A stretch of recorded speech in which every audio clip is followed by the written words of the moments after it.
One body, one faith, unity in the Church for the last days. Welcome to our channel. In the Bible, there are several verses that speak to the unity of the Church in the context of the end times.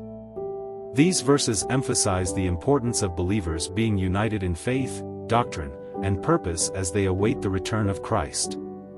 Neither pray I for these alone, but for them also which shall believe on me through their word, that they all may be one, as thou, Father, art in me, and I in thee, that they also may be one in us, that the world may believe that thou hast sent me. John 17 verses 20-21. In this passage, Jesus prays for the unity of all believers. He desires that Christians be one in him, just as he and the Father are one. This unity serves a vital purpose. It will be a witness to the world that Jesus was sent by the Father. This is particularly important in the end times when the Church faces increasing challenges, persecution, and division. Jesus' prayer shows that unity among believers will be a key testimony to the world of his truth and mission. Endeavoring to keep the unity of the Spirit in the bond of peace.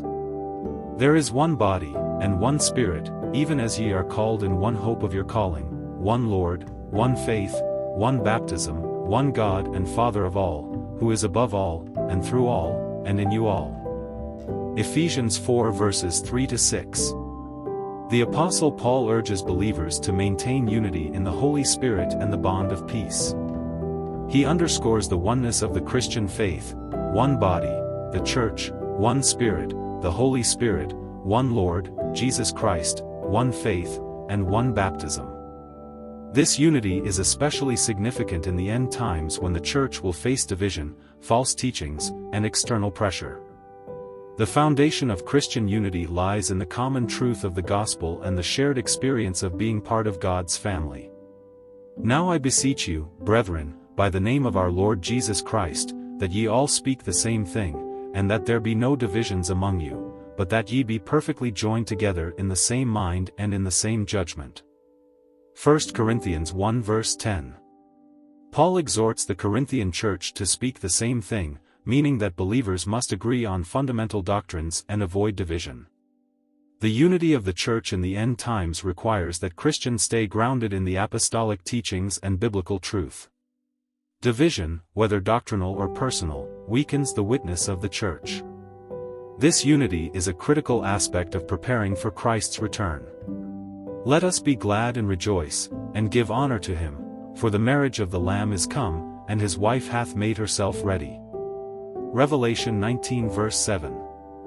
In the book of Revelation, the church is symbolized as the bride of Christ, and her unity and preparation for the marriage supper of the Lamb marks the culmination of God's plan for his people. This unity is not just about doctrinal agreement but also about spiritual readiness and living in holiness. The end times will culminate in the gathering of the faithful in unity before Christ, where believers, as his bride, will be united with him in eternal celebration. Then shall they deliver you up to be afflicted, and shall kill you, and ye shall be hated of all nations for my name's sake. And then shall many be offended, and shall betray one another, and shall hate one another. And many false prophets shall rise, and shall deceive many. And because iniquity shall abound, the love of many shall wax cold. But he that shall endure unto the end, the same shall be saved. And this gospel of the kingdom shall be preached in all the world for a witness unto all nations, and then shall the end come. Matthew 24 verses 9-14. In the end times, Jesus warns that believers will face persecution, deception, and division. Despite this, he encourages his followers to endure in unity and faith, emphasizing that the gospel will be preached globally before the end comes. The unity of believers will be essential for standing firm in faith, especially in times when love and truth are under attack. And when he had opened the third seal, I heard the third beast say, Come and see. And I beheld, and lo a black horse, and he that sat on him had a pair of balances in his hand.